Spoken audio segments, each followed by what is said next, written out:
You're watching Adam the Bull on the BetRivers Network.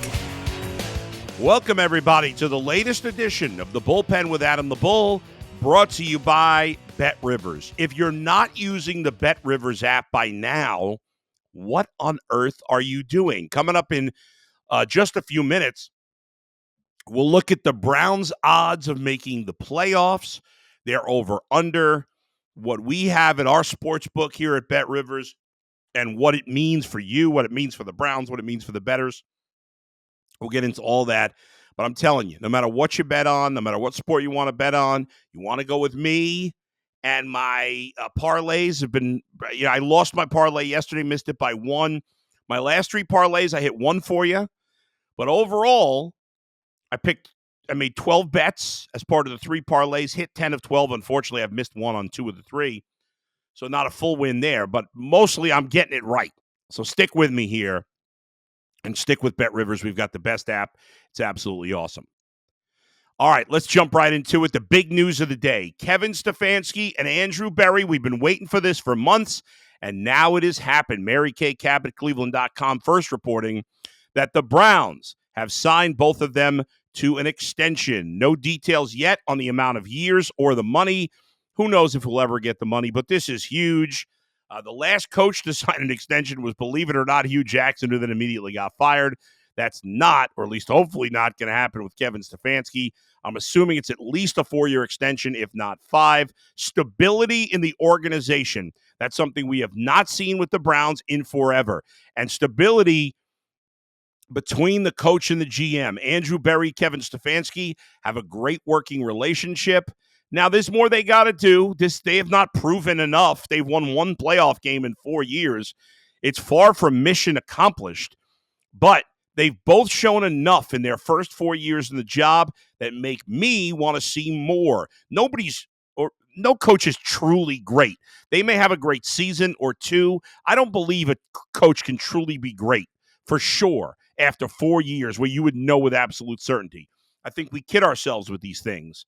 We see coaches that have a great year, they win coach of the year, and then they get fired. But what you can know through 4 years is the coach at least competent or better than that? He's good. He's quality. He has a chance to get better and maybe someday be great.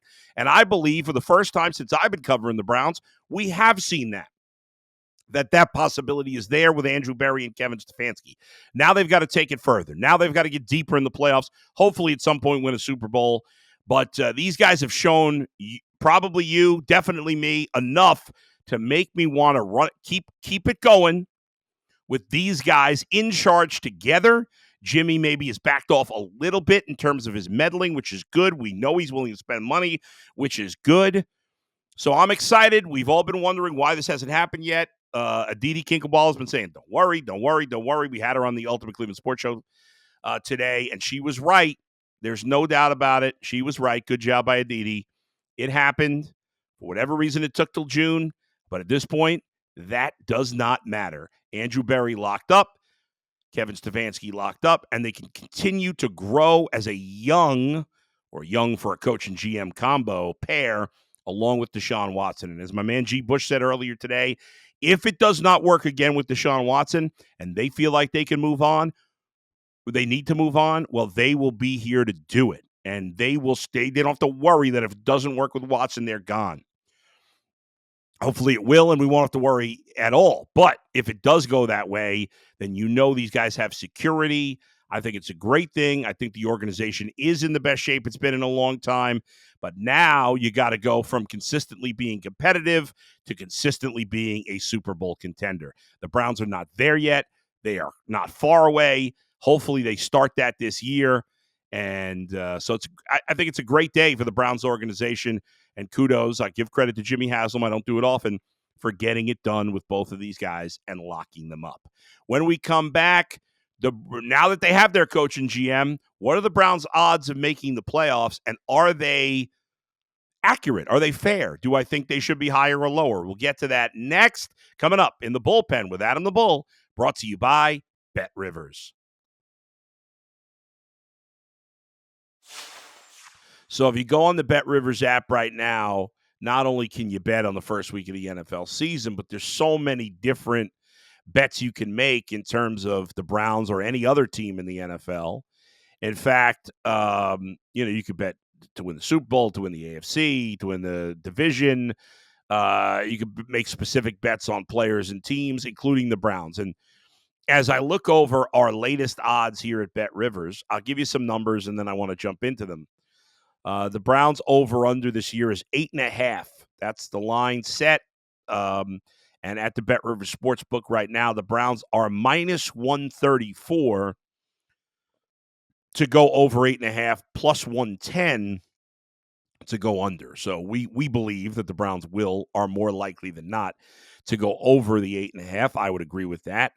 To make the playoffs, the Browns are plus 163. Yes. And no, not make the playoffs, minus 200. So the Browns at BetRivers, and really, I think all the sports books right now, the Browns are plus money to make the playoffs. And I'm going to dive into that in a minute. Just real quick, the Browns, if you could bet what place in the division they'll finish, they're plus 550 to finish first, plus 450 to finish second, plus 120 to finish third, plus 240 to finish last. So based on that, we have them finishing in third. And you can bet on the Browns to have a 17-0 record, plus 30,000. I mean, why not? Why not throw $5 on that? $10 on that? Even $1. It's plus 30,000. So, but the numbers I really want to dive into are the over-under in combination with to make the playoffs. So the Browns are minus money to go over 8.5 and plus money to make the playoffs. And that leaves a very small window of what the Browns can be. Basically, our sports book is telling you that the Browns are going to win 9, maybe 10 games, but probably 9, and fall just short of making the playoffs. Is that possible? Of course it is. Somebody asked the question yesterday. Is it likely that, I don't know if I can't remember the exact wording, but when you see the odds, the Browns getting plus money to make the playoffs, is that surprising? Is it shocking? My man Tyvis Powell yesterday said he thought he'd be shocked if the Browns didn't make the playoffs. And the reality is, you can't be. If you hold me to it right now on June 5th, my first show as a 53-year-old now. If you ask me right now, will the Browns make the playoffs? I would say yes, but I'm not going to be shocked if they don't make it. I said this yesterday, and I stand by it today. The only thing that would shock me in the AFC is if the Chiefs didn't make the playoffs. That's it. I wouldn't be shocked. I'd be surprised if the Ravens didn't make it. I'd be surprised. Anybody else, the Browns, the Bengals, the Steelers, the Bills, the Dolphins, the Jets, the Texans, and anybody else, I wouldn't be surprised if any of those teams missed the playoffs. I'd say the third team, I'd be shocked by Kansas City. I'd be surprised by Baltimore. I'd probably say the third team I think is most likely to make the playoffs is Houston. And that's really because of their division, and I like their team a lot. But the other teams in the AFC North, and even Baltimore, it wouldn't surprise me. I said it once, I'll say it again. I think this division could finish in any order. First of all, you never know with injuries. But even on paper, it's not crazy to think that the Browns, the Bengals, the Ravens, and the Steelers could finish in any order. Now, you ask me right now, what order will they finish in with everybody healthy? I would say Ravens 1, Bengals 2, Browns 3, and Steelers 4. But it's really close. I think it's neck and neck, and can certainly – and the only reason I have the Browns third right now is because I have less confidence. Those rankings are based on my confidence level in the quarterback to some degree. And right now, even though if you told me they're both 100% healthy, I'd take Joe Burrow over Lamar Jackson by a little bit. Right now, Joe Burrow's coming off another injury, and I got to put him in the injury-prone category, same as Deshaun Watson. The difference is, and the reason I'd have the Bengals a hair ahead of the Browns right now, is just that when Joe Burrow's been healthy, he's played great. Deshaun has not as a Brown. And that's why I'd have the Browns third, but that could be that they could finish with the same record. I mean, The Browns could certainly finish with a better record. It's so hard to predict right now. I think any of these teams, I wouldn't be surprised if any of these teams won between 9 and 12 games. I don't think any are going to finish under 500 as long as they're relatively healthy. I think they're all good football teams. I do think that I'd say the thing I'm most confident in, and this sounds crazy, is that the Steelers will finish fourth, but I say most confident without a lot of confidence in that. And that's why the Browns being plus 163 to make the playoffs just doesn't surprise me, because they're in the best division in football, in the best conference in football, with a very tough schedule, and a quarterback with question marks. That leads you to being plus money. Most teams in that scenario would be a lot more plus money than the Browns are. Now, the Bengals are minus money, and I'm surprised. Honestly, I think we got this wrong at BetRivers. The Bengals are minus 210 to make the playoffs. I do not like that. It's funny. I said today that I would have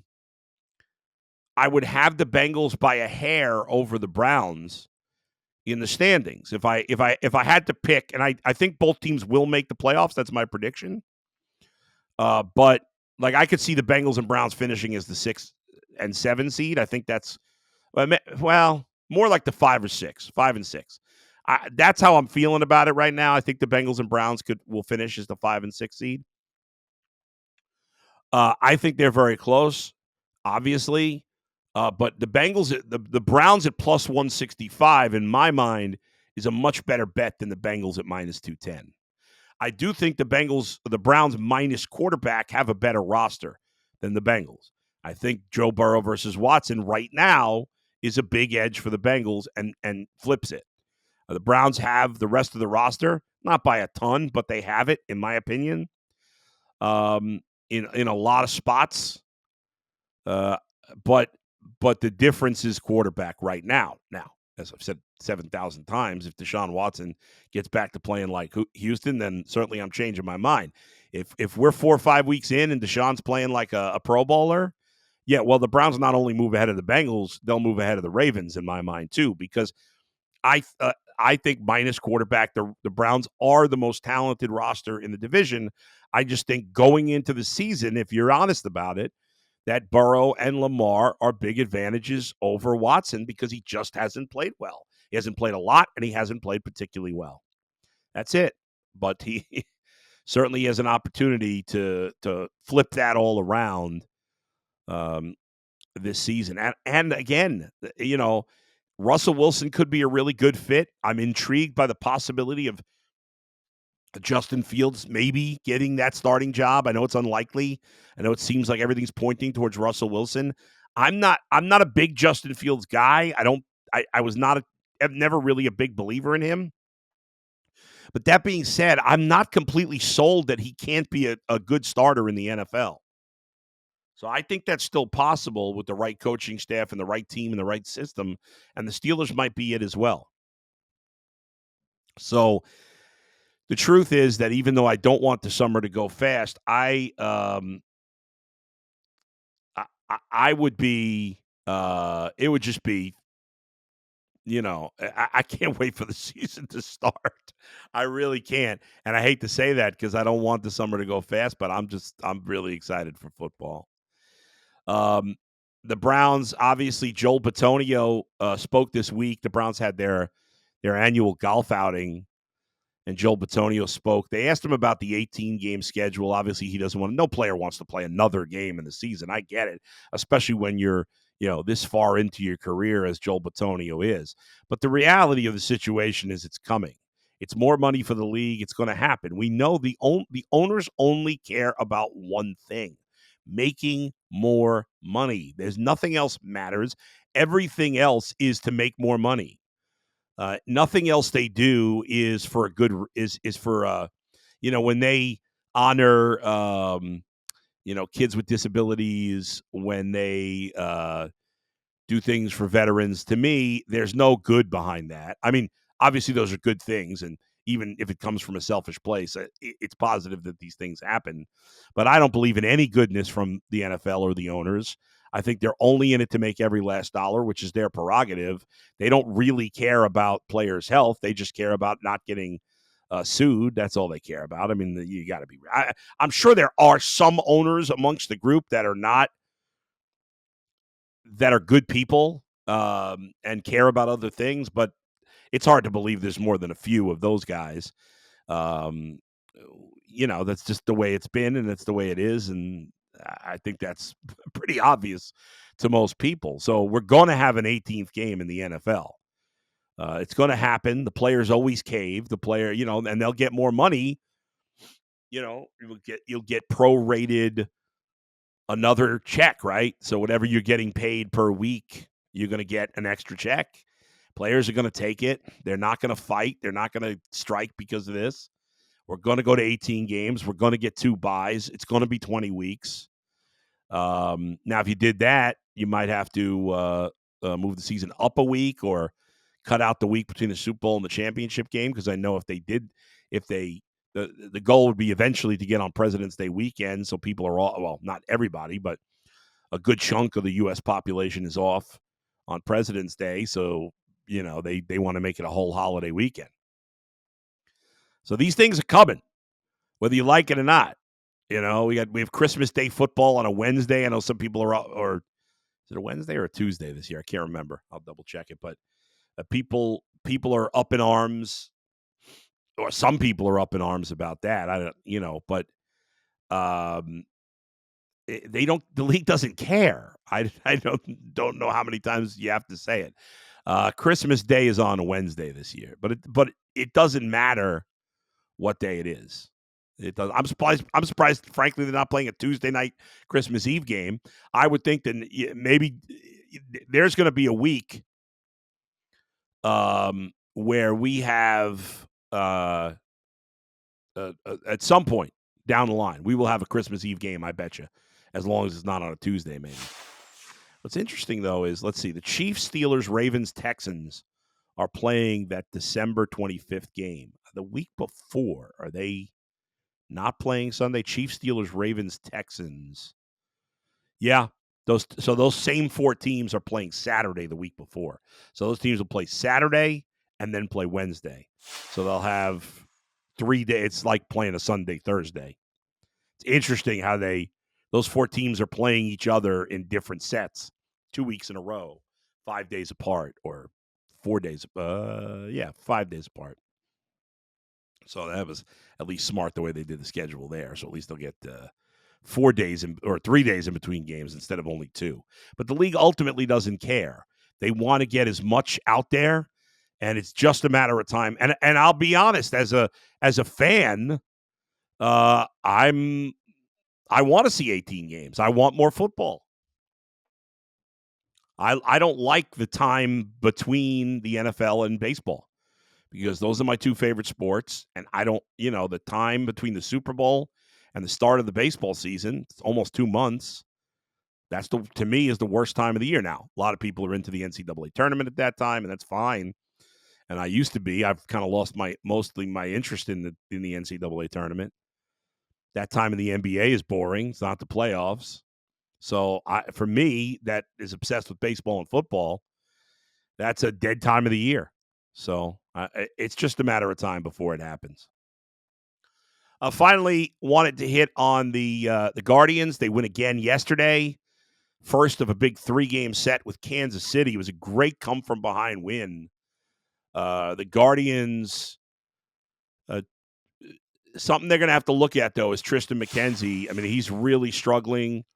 He pitched 5 1/3, gave up 5 runs, 3 homers. He's given up, I think, 8 homers in his last 3 starts, and that's over maybe 15, 16 innings.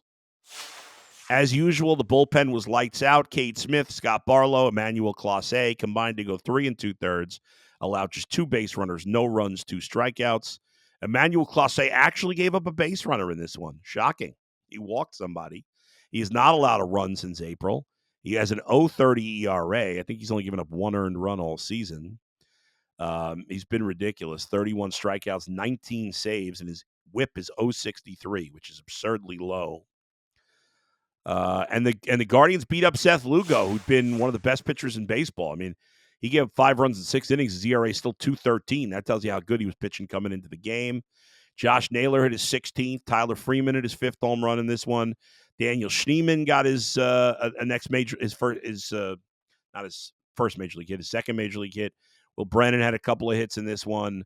Jose Ramirez on base a couple of times again, scored 2 runs, knocked in his league-leading 58th run.